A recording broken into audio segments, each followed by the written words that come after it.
श्रीमन्महागणाधिपतये नमः। श्री सरस्वती नमः। श्री गुरुभ्यो नमः। यदा लम्बोदरं हन्ति सतां प्रत्यूह सम्भवं तदा लम्बे दयालम्बं लम्बोदरपदाम्बुजं शारदा शारदाम्भोजवदना वदनाम्बुजे सर्वदा सर्वदास्माकं सन्निधिं क्रिया। नमस्तस्मै भगवते नारदाय महात्मने कामक्रोधविहीनाय ऋषीणां प्रवराय च। गुरुर्ब्रह्मा गुरुर्विष्णु गुरुर्देवो महेश्वरः गुरुः साक्षात् परं ब्रह्म तस्मै श्री गुरवे नमः। जयांसा जनी जन्मनामार्थ झाला जयाने सदा वासनामात केला। जयांच्या मुखी सर्वदा नाम कीर्ती। नमस्कार त्या ब्रह्मचैतन्यमूर्ती शुकासारिखे पूर्ण वैराग्य जाचे। वसिष्ठा परिज्ञान योगेश्वरासी। कवी वाल्मिका सारिखा मान्यैसा। नमस्कार माझा सद्गुरु रामदास। अलंकारपुरी पुण्यभूमी पवित्र जिथे नांदतो ज्ञान राजा सुपात्र। जया आठविता महापुण्यराजी। नमस्कार माझा सद्गुरु ज्ञानेश्वराचा।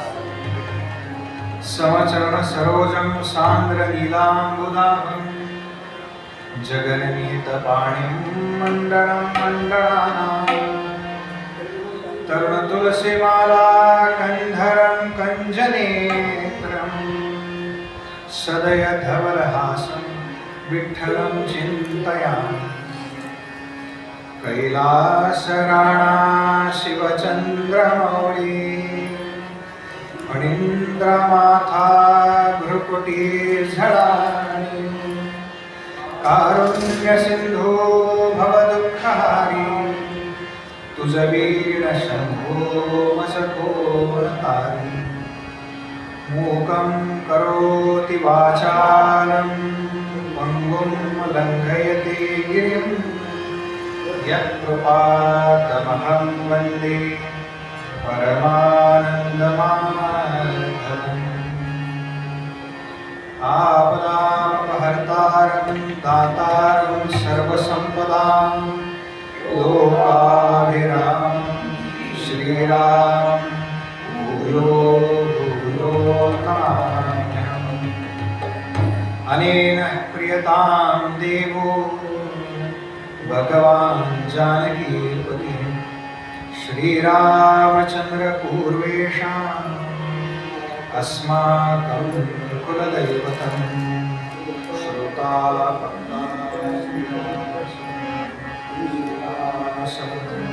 जय जय रघुवीर समर्थ मंगलमूर्ती मोरया, मंगलमूर्ती मोरया, मंगलमूर्ती मोरया.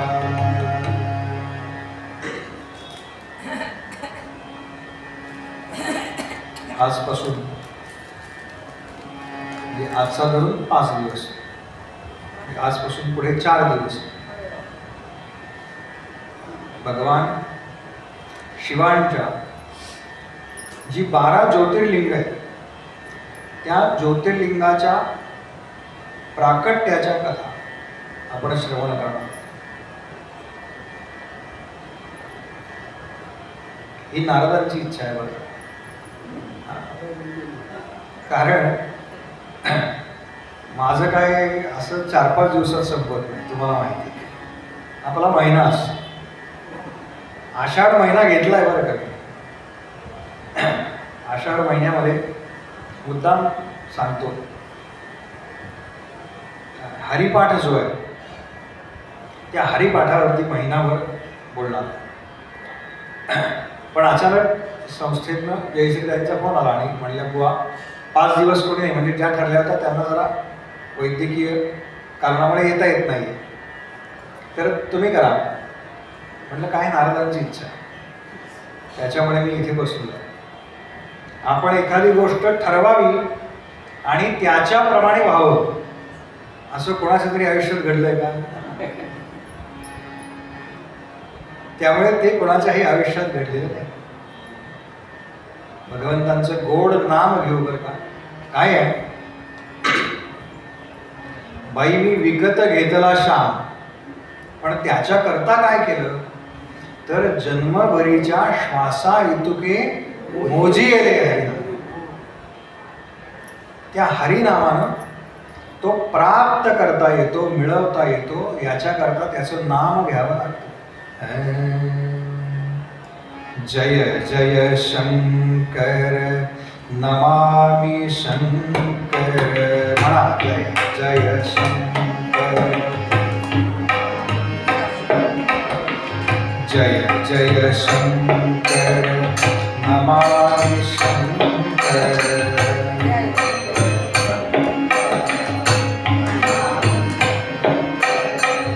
जय शंकर शिव सांब हरे.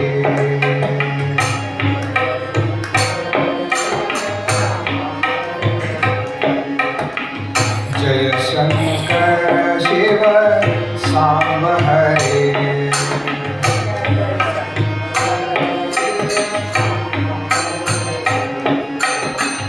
जय शंकर शिव सांब हरे. म्हणा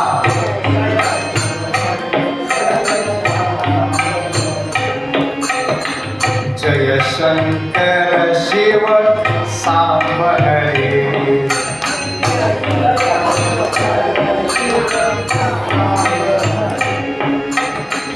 जय जय शंकर नमामि शंकर.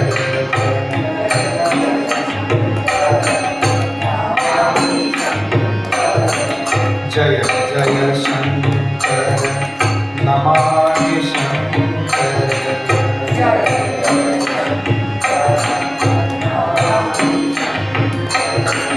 जय शंकर शिव सांब हरे.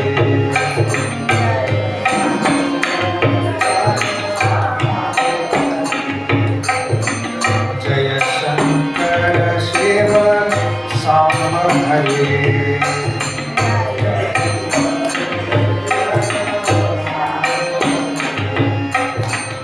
जय गिरिजापते नमामि शंकर.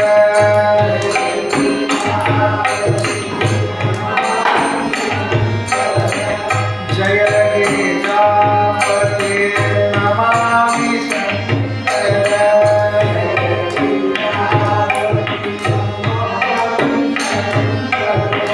जय जय प्रेमाधार हरे.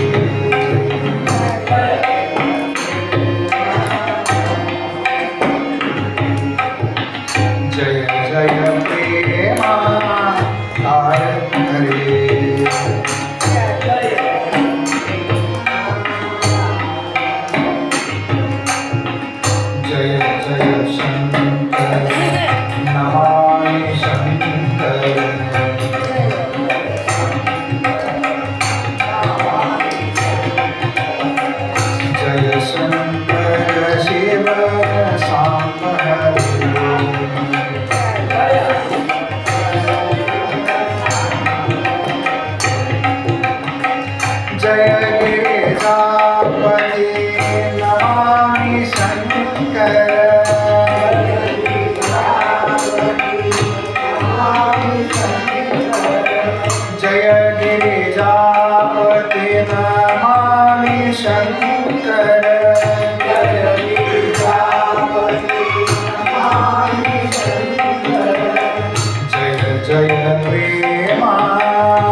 पुराणातल्या प्रत्यक्ष 12 ज्योतिर्लिंगांच्या कथांना सुरुवात करण्यापूर्वी या कथा ज्या महापुराणामध्ये आलेल्या त्या शिवपुराणाचं महात्म्य काय आहे हे आज आपण पाहणार. काय आहे महात्म्य पाहिलं एकदा की पक्क कळतं हे औषध का घ्यायचं.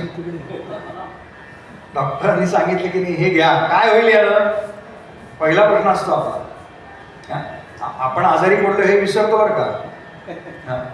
यानं काय होणार आहे बरोबर आहे ना काका. मुलगा डॉक्टर आहे ना तुमचा. पहिले प्रश्न काय विचारतात काय होईल यानं. तर तसं यानं काय होणार आहे ना पुढच्या 4 दिवसात ते आधीच सांगतो म्हणजे मग ऐकायला बरं पडतं. नाही तर काय एखादा म्हणेल की हे समजा शेवट सांगितलं शेवटच्या दिवशी बाबा काय फायदा आहे तर तो म्हणेल की हे पहिल्या दिवशी सांगितलं असतं तर मी जरा जागा राहून ऐकलं असतं ना. रोज आलो असतो जागा राहून ऐकलं असतं. याच्याकरता महात्म्य काय आहे कोणत्याही ग्रंथाचं महात्म्य ज्याला महात्म्य कळलं ना त्याला कळतं बरं का की मला कशा पद्धतीनं ते श्रवण करायचं.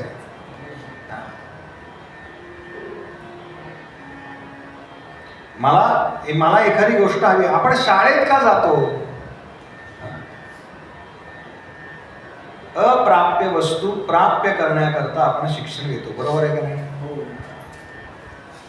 काहीतरी मला कळावं काहीतरी मला समजावं काहीतरी मला यावं याच्याकरता आपण व्यावहारिक ज्ञान घेतो काहीतरी मिळावं म्हणून घेतो बरं.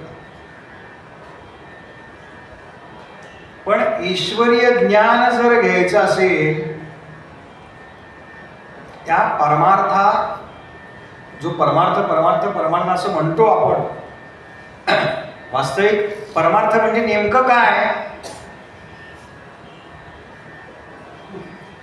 तुम्हा आम्हाला सांगता येत नाही. मग कुणाच्या आश्रयाला जावं लागतं. तर परमार्थ समजून घ्यायचा असेल तर संतांच्या आश्रयाला जावं. परमार्थ म्हणजे काय याचं उत्तर संतांशिवाय दुसरं कोणीही देऊ शकत नाही. पक्क लक्षात ठेवायचं.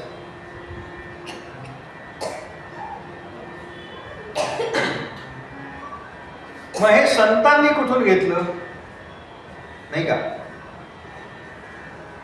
बघा तुम्हाला जर कीर्तन करायचं असेल प्रवचन करायचं असेल तर त्या ठिकाणी प्रवेश घ्यावा लागतो. त्या महाविद्यालयामध्ये म्हणा नारद मंदिरामध्ये म्हणा. मी महिन्याचा वर्ग करायचा 1 महिन्याचा की आपल्याला अंदाज येतो मी हे करू शकेन का नाही. मग जर जमलं तर वार्षिक वर्ग ना कुठेतरी प्रवेश घ्यावा लागतो. मग संतांनी याच्याकरता कुठे प्रवेश घेतला तर संतांनी याच्याकरता प्रवेश घेतला ना ती युनिव्हर्सिटी आहे भगवंतांचे चरण. आणि म्हणाले मी हे कुठनं शिकलो मी हे कुठनं सांगतोय म्हणजे मी हे ईश्वरीय ज्ञान मी ज्ञानेश्वरी बद्दल बोलतोय बरं का. मी हे ईश्वरीय ज्ञान ज्याच्यात आहे ना तो ग्रंथ म्हणजे ज्ञानेश्वरी. लक्षात ठेवा तो ग्रंथ म्हणजे ज्ञानेश्वरी.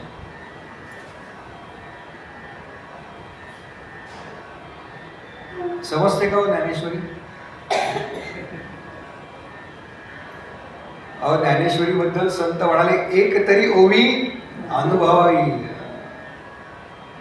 ओम नमोजी आद्या वेद प्रतिपाद्या जय जय स्वसर्वेद्या आत्मरूप. यातल्या ओम याचं वर्णन करायचं म्हटलं ना तर ओंकारावर PhD करणारी लोक आहेत बरं का. केवळ या शब्दावरती ओंकार, हा, अ उ आणि म अर्धी मात्रा आहे प्रमाणे याच्यावरती PhD करणारे लोक आहेत. म्हणजे किती ज्ञान आहे त्याच्यामध्ये हे सोडा. फारच अवघड विषयावर का ओंकार. आपल्या सगळ्यांना माऊलींचं बाकी काही माहिती नाही, पण पसायदान माहिती आहे. सगळ्यांना माहिती. सगळ्यांनी अगदी शाळेत आता विश्वात्मके देवे येणे वाक्यज्ञे तोषाने तोषोनी मज द्यावे असाय यातल्या आता ह्या शब्दावरती सप्ताह करता येईल.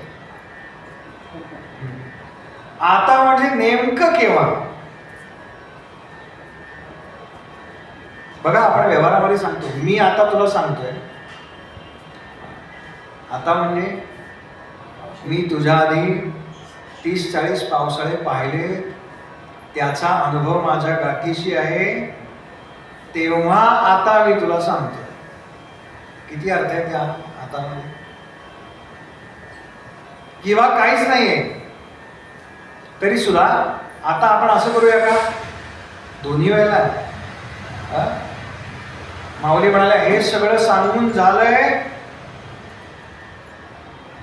अहो किती सांगितलंय माहितीये का, 9000 ओव्या आहेत, 9033. हे एवढं सांगून झाल्यावर माऊली म्हणतात आता.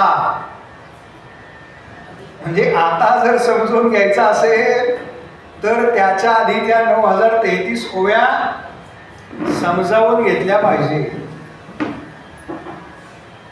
मग हे त्यांच्याकडे कुठून आला, आपला मुद्दा हाच आला. तर माऊली हरिपाठातल्या पहिल्या अभंगामध्ये हे नक्की सांगतात. काय अभंग आहे पहिला? हा म्हणा. देवाची द्वारी. हा पुढे साधी आहे. पुढे कोण करी. हा पुढे हा वेदशास्त्र वारी बाह्या सदा. पुढे हा ज्ञानदेव म्हणे व्यासांची खुणा. बस. आणि पुढची ओळ काय?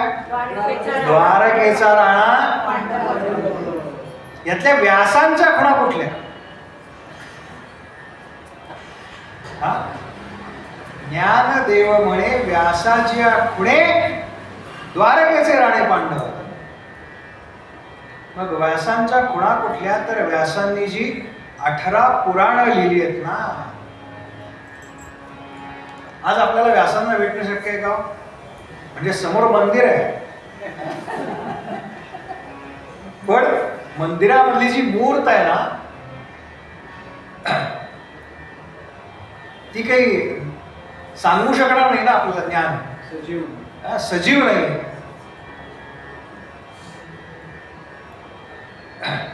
वास्तविक सजीव आणि निर्जीव ह्या आपल्या करता आहे बरं का, त्याच्याकरता सगळं ब्रह्मच आहे. मग या खुणा कुठल्या आहेत? तर या खुणा म्हणजे व्यासांनी रचलेली पुराण. आणि या पुराणांपैकी एक पुराण ते म्हणजे शिवमहापुराण. आता प्रत्येक कथेचा एक हिरो असतो की नाही, तसा प्रत्येक पुराणाचा एक हिरो आहे बरं का. काय हिरो बिरो असे मराठी शब्द वापरले की पटकन कळतं. जय जय रघुवीर. काय मला न्यायचंय ना तत्वज्ञान सांगण्याकरता की जी बैठक आहे ना ती थोडी तयार करावी लागते बरं का. आणि फार वृक्ष सांगून चालत नाही होत तत्वज्ञान. नाहीतर तत्वज्ञान वृक्ष सांगितलं ना की श्रोते काय म्हणतात, फार छान सांगितलं बरं का, फार छान सांगितलं. शेजारच्यानं जर विचारलं पण काय सांगितलं काय सांगितलं ते नाही कळलं, पण छान सांगितलं. कशावर म्हणाले, कशावर? काय मस्त झोप लागली होती.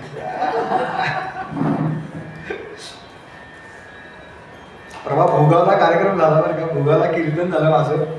एका भगिनींनी मला अगदी कार्यक्रम झाल्यानंतर भोजनाच्या वेळेला सांगितलं बरं का, बुवा मी फार प्रयत्न केला बरं का जागा राहण्याचा. सकाळी कीर्तन अगदी अगदी प्रामाणिकपणे म्हणाला बरं का, मी फार प्रयत्न केला बुवा जागा राहण्याचा, पण काय हो इतकं 3-4 दिवस हेक्टिक शेड्यूल होतो ना, त्याच्यामुळे जमलं नाही. मला बदनात सारखी झोप येत होती. म्हटलं याचा अर्थ पूर्वरंग चांगला झाला.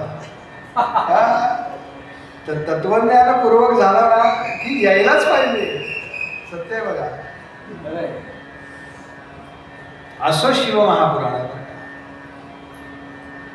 असं शिवमहापुराण आहे ज्या पुराणाचे नायक म्हणता येणार नाही, पण ज्यांच्या भोवती हे सगळं आहे ना, ते म्हणजे या ब्रह्मांडाचं जे मूळ आत्मरूप आहे ते शिव आहे. आणि या शिवांना चालवणारी जी आहे ती शक्ती आहे.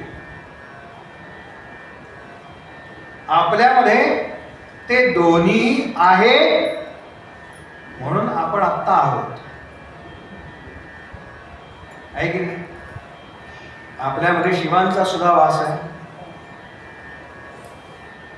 विश्वास नसेल बसत तर अगदी माझ्यावर विश्वास ठेवलाच पाहिजे तुम्हाला. बघा ना, आपल्यामधून ते शिवतत्व जर निघून गेलं तर आपला मुलगा आपल्या नातवाला सुद्धा जवळ येऊ देत नाही. खरंय की नाही? तो काय सांगतो, हात लावू नकोस बरं का जरा लांब आहे की नाही? ते आत्मतत्व, ते शिवतत्व आपल्यामध्ये आहे, म्हणून आपण जगाचे सगळे व्यवहार इतक्या चांगल्या पद्धतीने करतो. आणि त्याच्या जोडीला म्हणजे ते दोन नाहीच आहेत, एकच आहेत. शिव आणि शक्ती वेगळे नाहीच आहेत. तिचं शिवांचं अर्धस्वरूप म्हणजे शक्ती आणि शक्तीचं पूर्ण स्वरूप म्हणजे शिव. ती शक्ती आपल्यामध्ये कार्यरत आहे, म्हणून हे सगळं चालू आहे. शंकराचार्यांची कथा आहे. शंकराचार्यांनी अनेक गोष्टींचं खंडन केलं.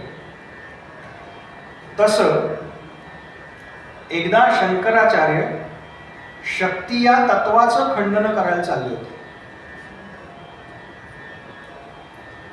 हातामध्ये तो कमंडलू आहे, त्यांचा दंड आहे आणि चाललेत बरं का.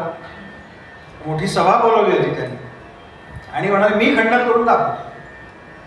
शक्ती वगैरे असं काही द्वैत अद्वैत त्या वादात आपल्याला जायला नको, असं काही नाहीये म्हणाले. आणि शंकराचार्य जाताना रस्त्याने भोवळ येऊन पडले. कोणी नाही बरं का बरोबर. तो कमंडलू गडगडत गेला, हातातला दंड पडला आणि शंकराचार्यांना काही दिसेना आजूबाजूस. इतकी प्रचंड भोवळ आली, उठता येईना, अंगातला त्राण गेल्यासारखं झालं. आणि एक 5-6 वर्षाची मुलगी, छान शुभ्र वस्त्र नेसली आहेत, डोक्याला तो गजरा लावलाय. लहान मुली नाही का या कानापासून त्या कानापर्यंत लावतात, काय छान दिसत असं ते लावलंय. हातामध्ये अलंकार आहेत, गळ्यामध्ये अलंकार आहेत. अशी ती चालली आहे बरं का. तिथून ती आली त्यांच्या जवळ, काही अंतरावर उभी राहिली आणि म्हणाली, काय भगव्या वस्त्रात ते दिसली. काय झालं स्वामीजी, काय झालं? शंकराचार्यांना बोलता येईल बरं का. कशी तरी शक्ती एकवटली आणि म्हणाले की मला जरा पाणी आणून देतेस का, जवळून नदी वाहतीये बरं का, मला जरा पाणी आणून देतेस का. ती म्हणाली घ्या की, जवळ तर आहे नदी.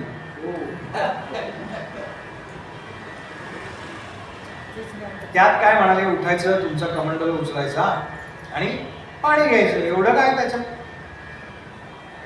नाही ग, मला उठताच येत नाही. अहो पण तुम्ही संन्यासी, मी दिलेलं पाणी तुम्हाला चालेल? कोणी स्पर्श करायचा, कोणी स्पर्श करायचा नाही, नियम असतात. ती 5-6 वर्षाची मुलगी सांगते बरं का, शंकराचार्य. म्हणून जरा उठण्याचा प्रयत्न केला बरं का, कसे तरी उठून बसले आणि म्हणाले, अगं चालेल चालेल, काय मी प्रायश्चित्त घेईन त्याच्याबद्दल. तू पाणी आणून दिलंस आणि तर मी ते प्राशन केल्यानंतर याच्याकरता जे प्रायश्चित्त आहे ना ते घेईन मी, पण मला आत्ता पाणी दे. मी नाही देणार, तुम्ही काय उठ. सगळं तर आहे, तो कमंडलू आहे पडलाय तुमच्या शेजारी, नदी समोर आहे, पाणी आहे त्या नदीला भरपूर, काय अडचण काय आहे तुम्हाला? हा, तुमचं उठून पाणी घ्यायला अडचण काय? ते म्हणाले, अगं इथून उठून तो कमंडलू हातात घेण्याची सुद्धा शक्ती नाहीये माझ्या. तिनं कमरेवरती हात ठेवले. बहुतेक कमरेवरती हात ठेवणं ही पोच सगळ्या देवी देवतांची आवडते. पांडुरंग आमचा तसाच, रुक्मिणी माता तशाच. कमरेवरती हात ठेवले आणि ती जगदंबा आहे साक्षात. ती शंकराचार्यांना म्हणतीये, ज्या गोष्टीचं खंडन करण्याकरता म्हणून तुम्ही आत्ता चाललेला आहात, ती जरा तुमच्या शरीरातनं कमी झाली तर तुम्हाला साधं पाणी पिता येत नाहीये, तुम्ही काय त्या शक्तीचं खंडन करणार? आणि इथे शंकराचार्यांनी देवीची स्तुती रचली बरं का. आज नाहीये माझ्याकडे, मी उद्या घेऊन येईन होता, म्हणून दाखवेन तुम्हाला ते स्तवन शंकराचार्यांनी रचलेलं. म्हणजे शिव आणि शक्ती या दोन्हींची उपलब्धी तेवढीच महत्वाची आहे. बघा ना, हे सगळं जोडलंय. हा, माईक जोडलाय, हा जोडलाय, तो जोडलाय, वर पंखा लावलाय, ट्यूब लावलाय, म्हणजे वस्तू आहेत ना, आहेत ना. पण जर त्याला इलेक्ट्रिकचा सप्लायच नाही दिला चालेल? शिवही तेवढंच महत्वाचं आहे आणि शक्ती सुद्धा तेवढीच महत्वाची आहे. कारण त्या दोन्हींच्या एकत्रित येण्याशिवाय कार्यच होऊ शकत नाही. लक्षात, कार्य होऊ शकत.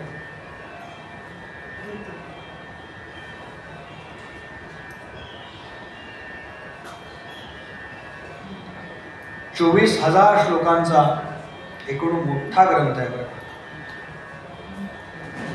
म्हणजे श्रीमद भागवत आपण ऐकलं, 22 महिने केलं होतं इथे, ते 18,000 श्लोक आहेत फक्त. त्याच्यापेक्षा अधिक एवढं मोठं शिव महापुराण, 24,000 श्लोक.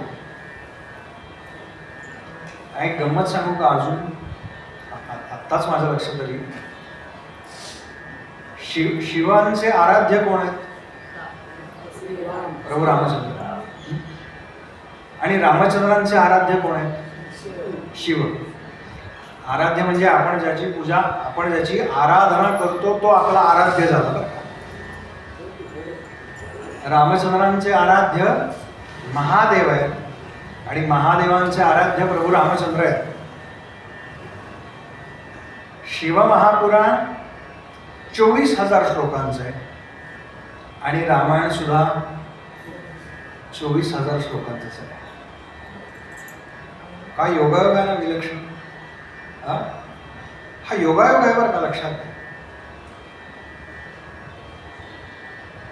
एकूण 24,000 श्लोक आहेत. 7 संहिता आहेत. संहिता म्हणजे भाग आहेत, 7 भाग आहेत.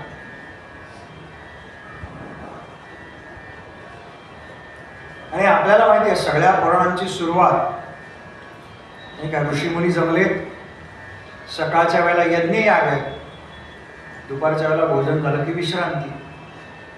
पण ऋषींना असं वाटतं की विश्रांती घ्यायला नको, हे काही कुणं नाही. मला कधी कधी वाटतं बरं का, नेहमी शरण्य जर पुण्यात असतं ना तर हे काही आपल्याला मिळालं नसतं बरं का. तिथे घडलेलं आहे या सगळ्या घटना बरं का. आणि तिथे ऋषींनी प्रश्न विचारला की असं कोणतं पुराण आहे, म्हणजे आतापर्यंत तुम्ही अशा कथा सांगितल्या आहेत, अशी पुराणं सांगितली आहेत ज्याच्यामध्ये सगळं सोडून द्या आणि भक्ती करा तरच मोक्ष मिळेल, साधना करा तरच मोक्ष मिळेल असं सांगितलेलं आहे. भोगांचा त्याग करा तर मोक्षाची प्राप्ती होईल असं आतापर्यंत सांगितलंय. पण मग असं एखादं पुराण आहे का की जिथे भोग आणि मोक्ष दोन्ही एकत्र आहेत? तर ते पुराण आहे देवी भागवत. बरेच जणांना वाटलं आता शिवपुराण सांगतात, नाही, ते पुराण आहे देवी भागवत. कारण शक्तीच्या कथा आहेत आणि इथे इथे तत्वाच्या कथा आहेत, लक्षात. तेव्हा ते तत्व काय आहे ज्याच्याकरता हे सगळं भोगायचं, भोग भोगायचे किंवा मोक्ष मिळवल्यानंतर त्या तत्वाला प्राप्त व्हायचं, त्या तत्वाच्या कथा कशात आहेत तर त्या शिवमहापुराणात. तेव्हा असं काही आहे का की त्या तत्वाची प्राप्ती करून घेता येते? भागवताला मोक्ष मिळतो बरं का, त्या तत्वाची दोन गोष्टी वेगळ्या आहेत. प्रत्यक्ष शिवतत्वाची प्राप्ती हे फल सांगितलंय शिवपुराणाच्या श्रवणाचं.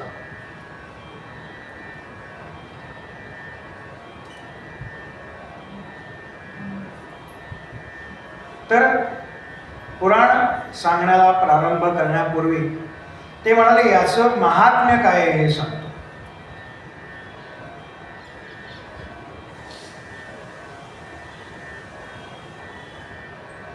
देवराज नावाचा एक ब्राह्मण सांगितला आणि त्याची संगती चुकीची लागली. संगत चुकली की त्याचे परिणाम चुकतात, लक्षात.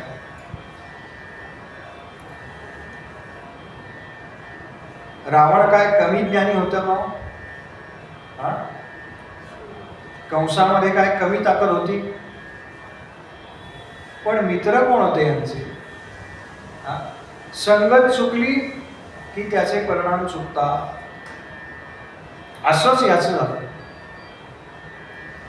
वाईट मित्र मिळाले आणि वाईट गोष्टींचा नादी लागला. संत सांगतात की अरे तुम्ही वाईट वागू नका. याचं कारण असं आहे की हा जो देह मिळाला आहे, माऊलींनी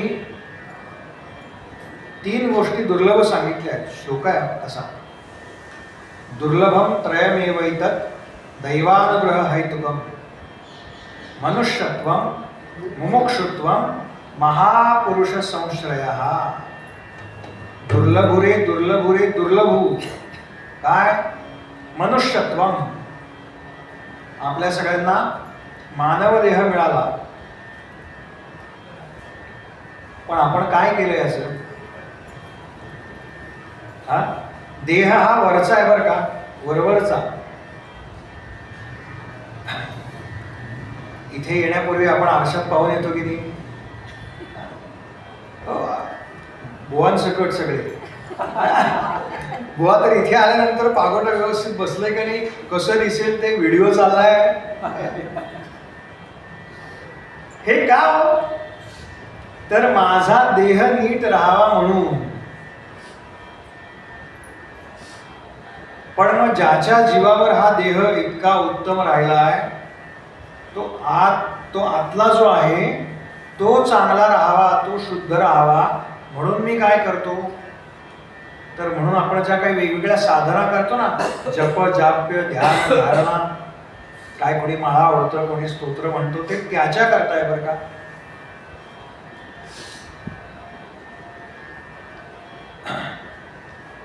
संत म्हणतात हे जे वरचं आहे ना तुमचं, ते फार काळ टिकणारं नाहीये.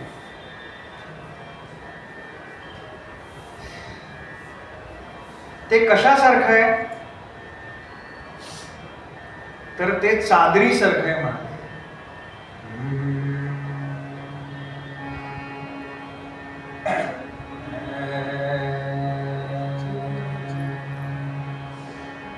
ही जी वरची चामडी आहे ना, ते कशासारखं आहे. संत म्हणतात हे, ज्ञानोबांनी तर याला घोंगडी म्हणलं बरं का. झिनी रे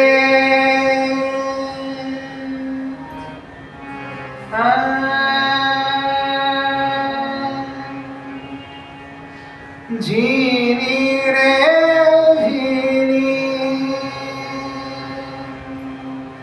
चदरिया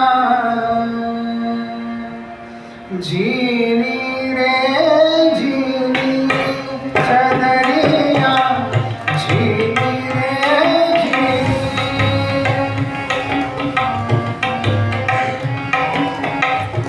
चदरिया झिनी रे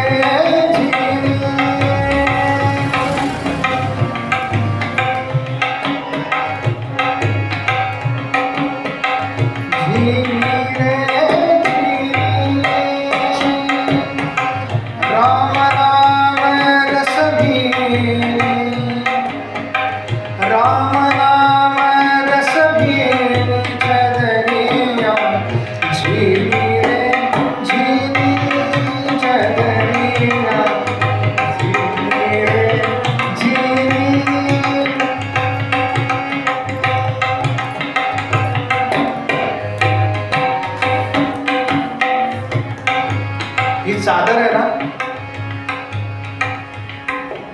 ती कशी तयार झाली.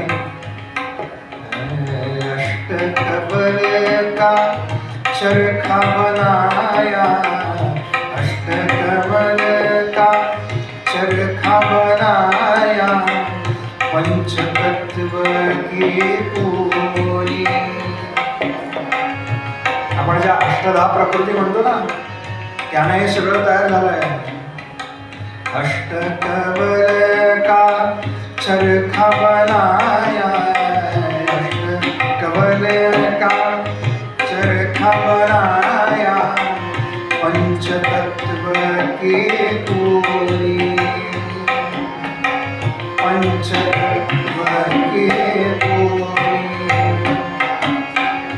9-10 मास गुणन को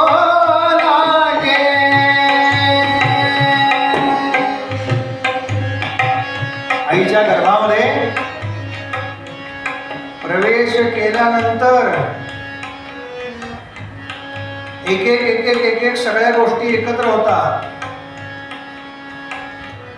आणि लक्षात घ्या, 8 महिने जोपर्यंत होतात ना गर्भात, तोपर्यंत सुद्धा पूर्ण वाढ झालेली नसते. 9-10 मास गुणन को मास गुणन को लागे,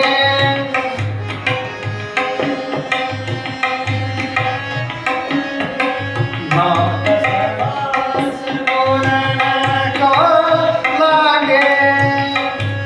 9 महिने आणि 9 दिवस म्हणतात पुढे, मग पूर्ण. एवढं सगळं झालेलं असतं तरी मी काय केलं म्हणाले, मूर्ख मैली मूर्ख मैली की चदरिया झिनी रे झिनी चदरिया.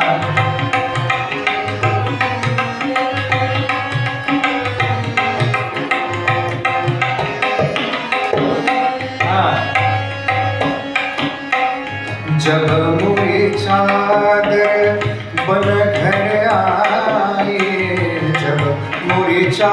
सादर.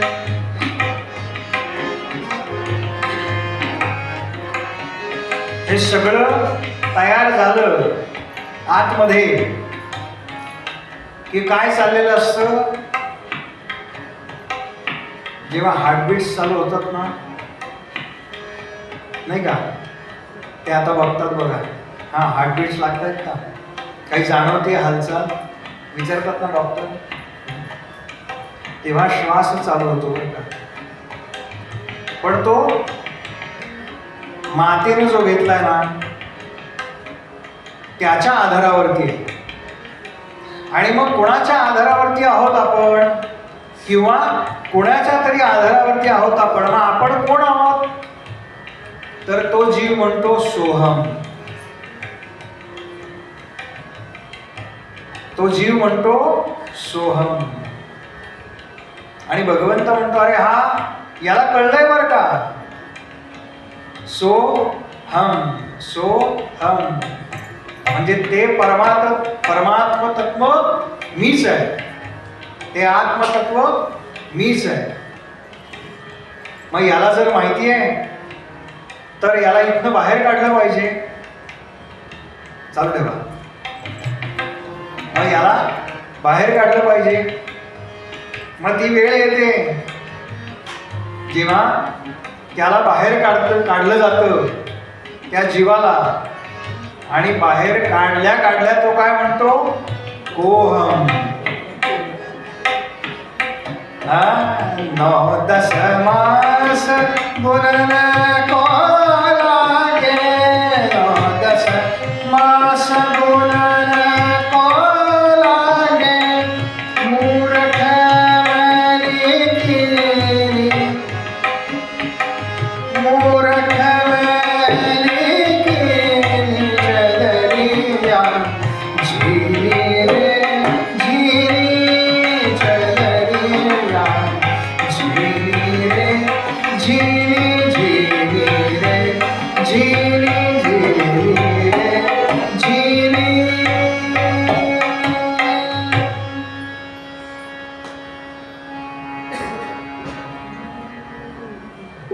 नाथसाठी आहे संत एकनाथ महाराज आणि देवगीर रेड्डीजी खरे आले.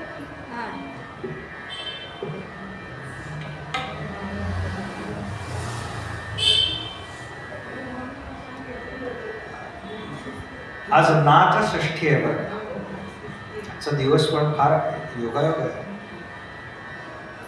नाथांचं काय आहे, मी मुद्दाम खरं तर सुरुवातीला उल्लेख केला नाही, नाहीतर मला नाथांच्या चरित्राकडे जावंसं वाटतं.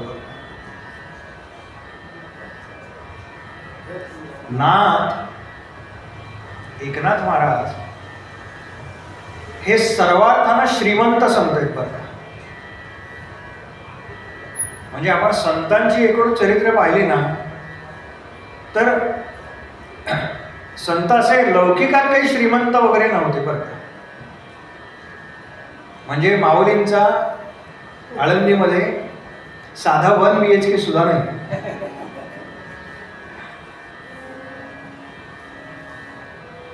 आम्हाला काय कौतुक वाटतं बरं का आमच्या घराचं.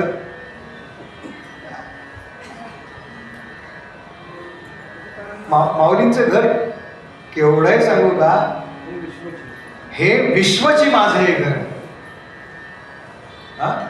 हे विश्वची माझे घर. बस काय पाहिजे अजून, काय पाहिजे अजून. आणि आमचं कसं आहे, हे घरची माझे विश्व. आम्ही त्याच्या बाहेरच जात नाही बरं का, आम्ही त्याच्या बाहेरच जात नाही. नाथ सर्वार्थानं श्रीमंत आहेत बरं का. नाथांनी आपला देह, नाथ जलतत्वाचे प्रतीक आहेत बरं का. तत्वांवरती बोलायला लागलो ना की एक एक संत कुठल्या कुठल्या तत्वाचं प्रतीक आहे असा विषय निघतो. म्हणून मी मुद्दाम खरं तर सुरुवातीला उल्लेख टाळला, पण शक्य नाही. आज नाथषष्ठी आहे, त्याच्यामुळे नाथांबद्दल सांगितलंच पाहिजे, बोललंच पाहिजे. नाथ जलतत्वाचं प्रतीक आहे बरं का. नाथांनी जलामध्ये आपला देह समर्पण केला. नाथ किती श्रीमंत आहेत एवढं फक्त सांगतो. मागे मी सांगितलं एकदा इथे. आपली काय श्रीमंती आहे बरं का. आपण फार तर फार लग्न कार्यामध्ये काय केलं तर एखादं गोड पकवान. नाथांकडे दररोज पुरणपोळी आहे. बर ती विकत आणलेली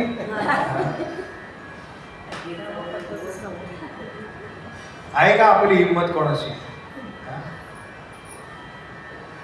एखादा म्हणेल नाही का बुवा माझी हिंमत आहे. असणार बाबा. करायची असू शकते पण खायची आणि ती पचवायची आहे. आज आपली शारीरिक परिस्थिती तशी काय आहे बुवा. आम्ही खाल्ली असती हो पण शुगर आहे. काय परिस्थिती झाली आपली. आपल्याकडे लौकिकातल्या जेवढ्या गोष्टी अधिक अधिक अधिक अधिक अधिक अधिक आल्या ना त्यांना आपल्या शारीरिक व्याधी अधिक वाढल्यात. लक्षात ठेवा. योगासन ध्यानधारणा हा आपला एकूण सगळ्या शारीरिक संपदेचा पाया आहे बरं का. तो भगवंतांकडे जाण्याचा एक मार्ग तर आहेच. आज जे आपण योग बघतो ना, योगासन ज्याला म्हटलं जातं, तो शारीरिक संपदेचा तर आहेच. पण त्याही पेक्षा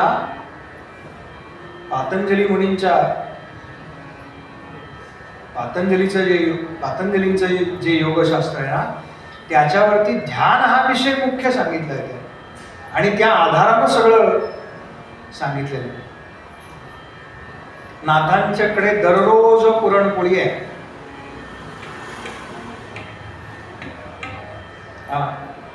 आणि तो परमात्मा परमपिता ईश्वर काय तुम्ही म्हणायचं ते म्हणा त्याला. तो आला. कधी आला.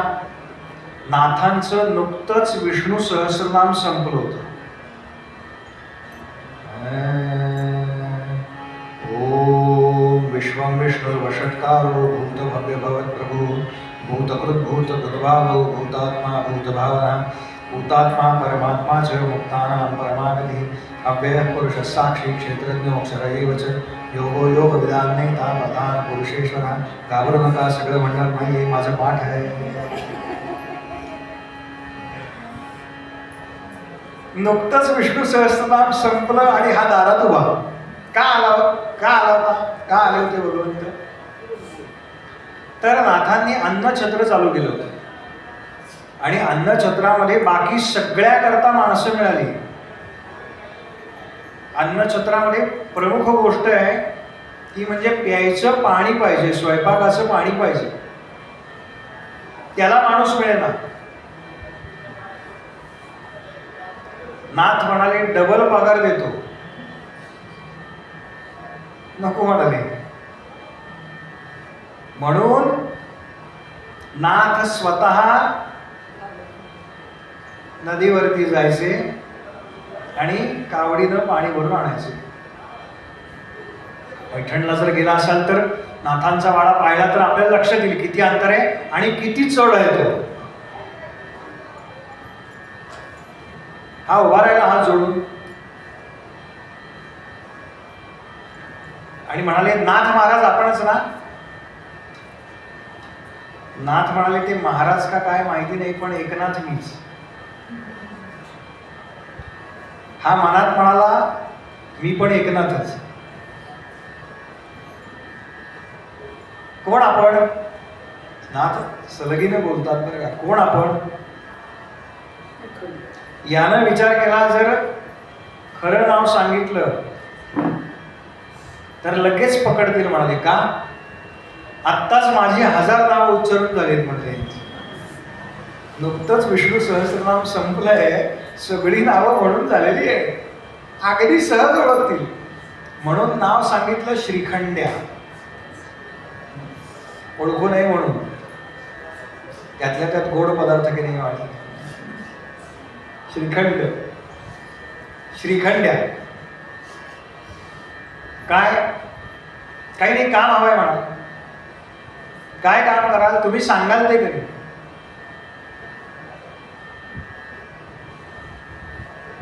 पगार किती घेणार बघा. लगेच नाथांनी विचारलं पगार किती. हा म्हणाला काय,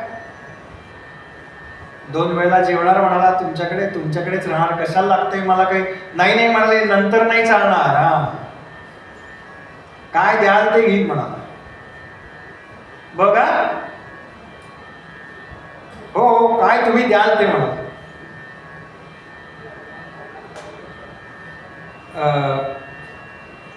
बरं श्रीखंड्या, तुझं लग्न झालंय. नाथांनी विचारलेला प्रश्न आहे बरं का. तुझं लग्न झालंय का. नाही हो म्हणाला. बरं श्रीखंड्या, तुला जेव्हा वाटेल ना की आता विवाह करावा, त्यावेळेला तुझ्या विवाहाचा सगळा खर्च मी करीन.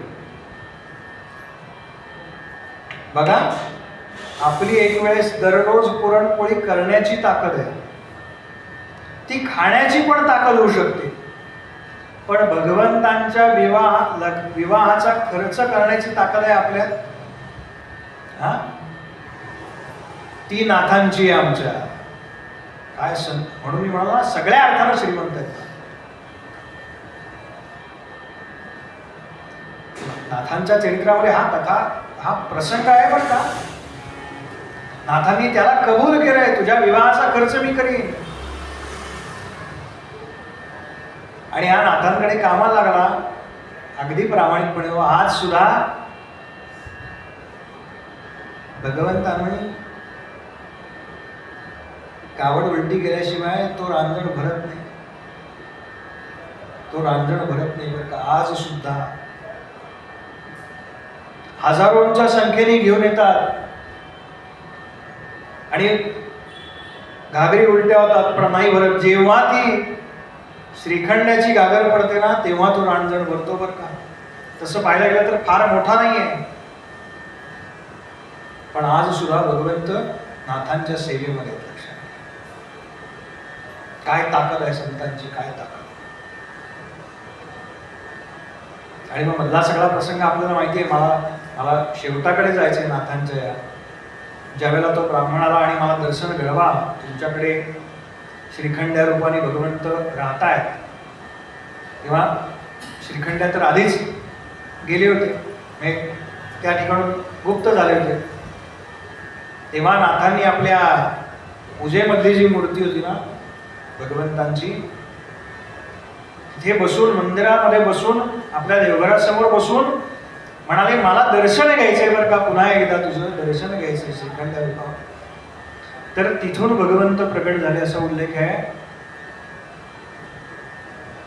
आणि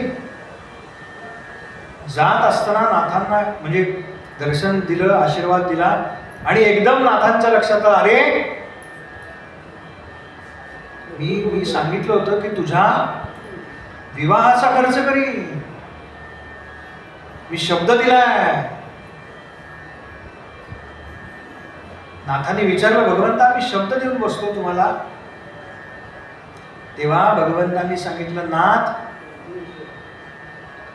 तुम्ही रुक्मिणी स्वयंवर आख्यान लिहा. म्हणून रुक्मिणी स्वयंवर नावाचा जो ग्रंथ आहे नाथांनी लिहिला, त्यात भगवंतांच्या या विवाहाचं वर्णन आहे. अलौकिक ग्रंथ आहे बरं का, अलौकिक ग्रंथ आहे. ज्यांच्या विवाहामध्ये अडचणी आहेत त्यांनी त्या नाथांच्या रुक्मिणी स्वयंवराचा पाठ करावा असं काही ज्योतिषी सांगतात. काय ताकद आहे बघा संतांची, काय उंचीवरती असत. ह्या उंचीला सांगतात बरं का, ह्या उंचीला नाथ आहे.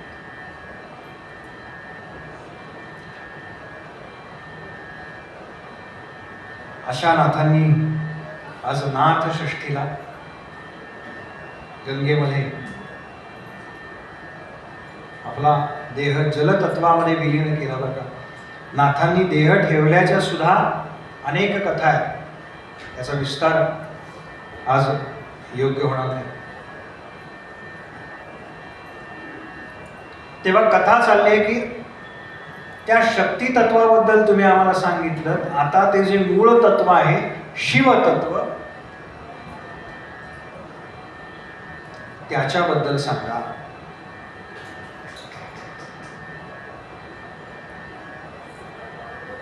तर हा जो देवराज आहे जिथून आपला मूळ विषय सुरू झाला होता, हरिदासाची कथा पुन्हा मूळ पदावर आली पाहिजे. हा वाईट मार्गाला लागला.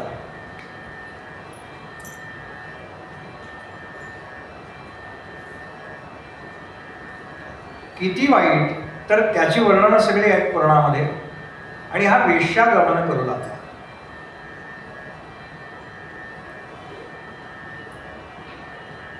खरं तर याला एक चंचुला नावाची पत्नी आहे. ही नावं आपल्याला माहिती नसतात म्हणून मुद्दाम पुन्हा पुन्हा सांगतो.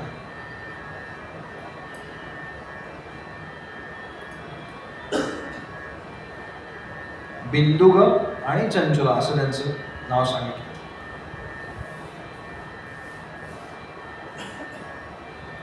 देवराजाची एक वेगळी कथा आहे. दोन कथा येतात साधारण सारख्याच आहेत. त्यातला हा बिंदुग आणि चंचुला.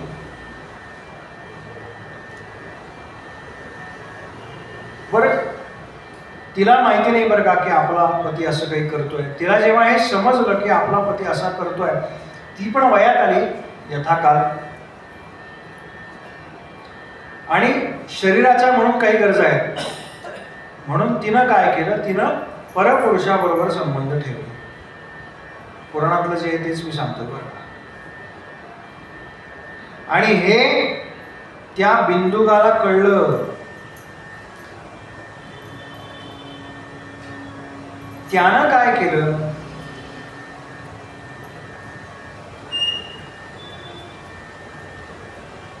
त्यानं तिला असं सांगितलं, हे जे काही तू केलंयस ना कृत्य, याच्याबद्दल मी काही तुला बोलणार नाही, वाईट साईड मारणार नाही, पण तू काय कर, याचा व्यवसाय कर आणि मला भरपूर पैसे कमवून दे.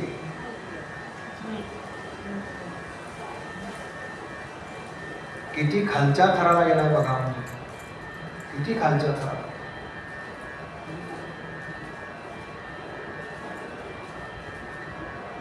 आता पैसे मिळत आहेत म्हटल्यावर तिनं हे सगळं स्वीकारलं. यथाकाल वृद्धापकाळ आला. या बिंदुगानं देह ठेवला. यांना एक मुलगा आहे असा उल्लेख आहे.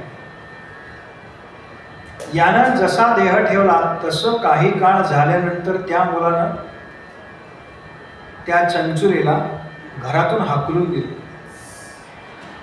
याचं कारण मुलांना सुद्धा चारित्र्य संपन्न आईवडील आवडतात. लक्षात घ्या. ती गोष्ट माहिती आहे ना आपल्या सगळ्यांना. आपण ऐकली आहे सगळ्यांनी. एक लहान मुलगा असतो, वडील नसतात त्याला, म्हणजे निधन झालेलं असतं. शाळेत जातो आणि काहीतरी पट्ट्या चोऱ्या करून आणतो.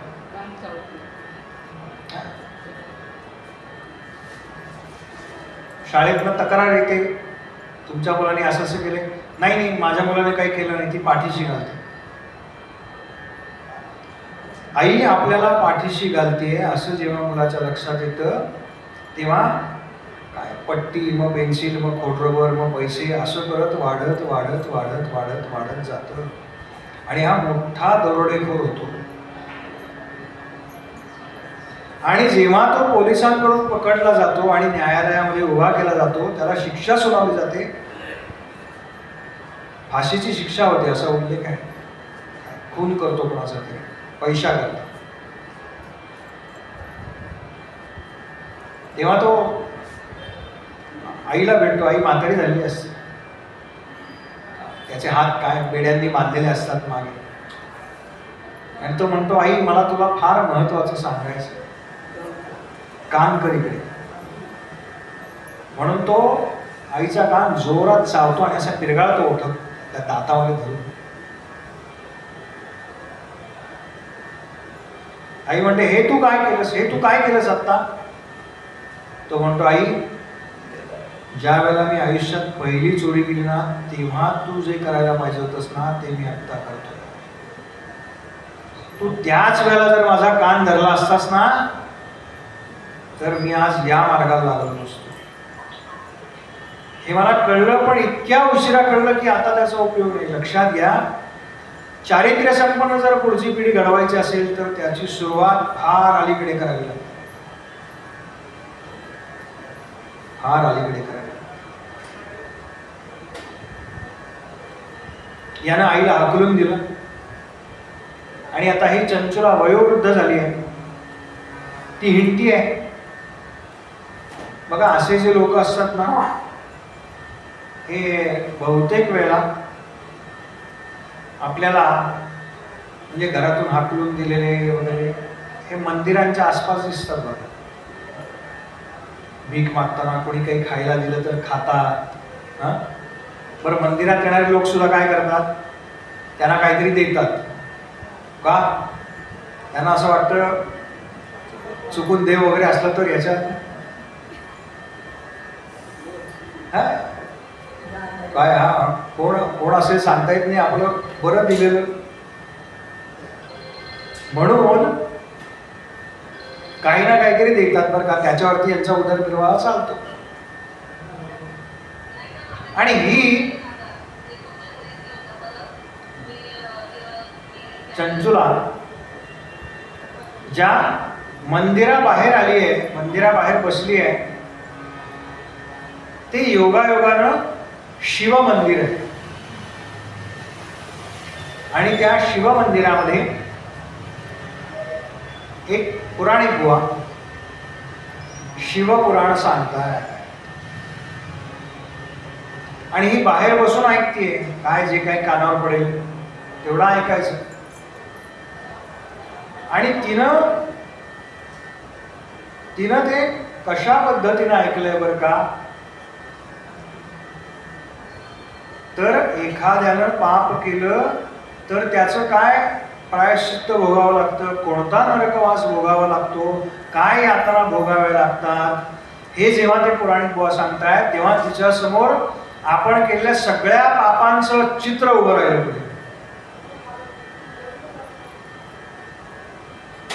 अरे बाप रे, मी अशी वागले, मला हे भोगावं लागेल, मला हे भोगावं लागेल, मला हे भोगावं लागेल. या सगळ्यातनं सुटण्याचा काही मार्ग आहे का? या सगळ्यातनं सुटण्याचा काही मार्ग आहे? तेव्हा ते बुवा त्यांच्या प्रवचनातून सांगतात की हो, यातून सुटण्याचा एक मार्ग आहे. काय करा तुम्ही, काय करा? त्या बुवांनी तिला सांगितलं, बाई ग, तू एक कर. तिनं हात जोडले, महाराज काय करू सांगा, काय करू, तुम्ही सांगाल ते मी करू. बाई, तुला जर ऐकायचं असेल ना की तू काय केलं पाहिजेस, तर उद्या बरोबर 6 वाजता नारद मंदिरामध्ये आलं पाहिजे. कारण तू काय करायचंस हे मी तुला बरोबर उद्या संध्याकाळी 6 वाजता सांगणार आहे. खरं तर आजच मला ते करायचं होतं, पण अर्धवट राहील. मग काहीतरी त्याच्यापेक्षा एक कथा पूर्ण व्यवस्थित उद्या आणि मग 12 ज्योतिर्लिंगांच्या कथा अशा करूयात. आरती करू आणि थांबू. गोपाल कृष्ण भगवान की जय, गोपाल कृष्ण भगवान की जय, गोपाल कृष्ण भगवान की जय. नेहमीप्रमाणे नारदांची आरती करू.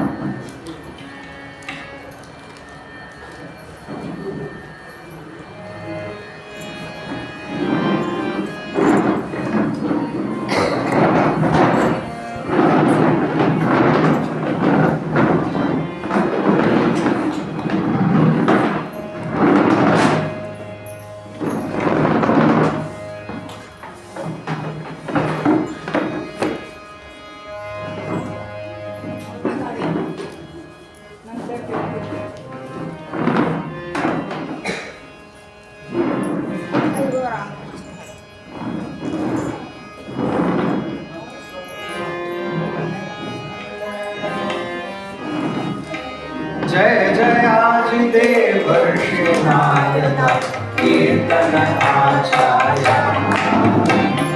जय जयादिदेव कृष्णायता कीर्तन आचार्य जय मानी ओ वायु आरती जय मानी ओ वायु आरती जयामणि वर्षा जय जयादिदेव कृष्णायता कीर्तन आचार्य जय जयादिदेव कृष्णायता कीर्तन अशांतदासानी तुझे चरण धरिले कृष्णकथानी दासी वाकटिले भगवत गुण संकीर्तन करुणी भगवत गुण संकीर्तन करुणी साई विहताया जय जयादिदेव कीर्तन आचार्य जय जयादिदेव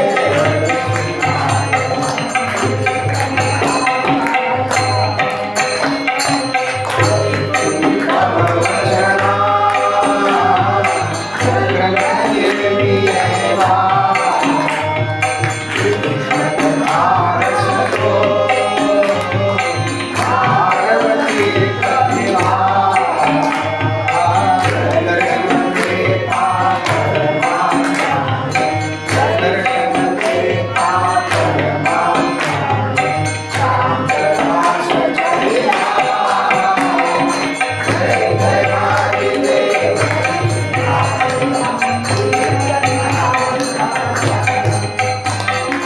जय जयादिदेव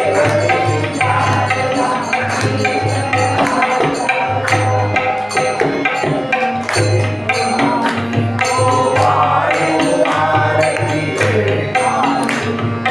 वायु आरती जयामुनि वर्षा जय जयादिदेव जय जयादिदेव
गोपाल कृष्ण भगवान की जय गोपाल कृष्ण भगवान की जय गोपाल कृष्ण भगवान की जय उपासनेला दुराचार्य गुरुदेव संन्यास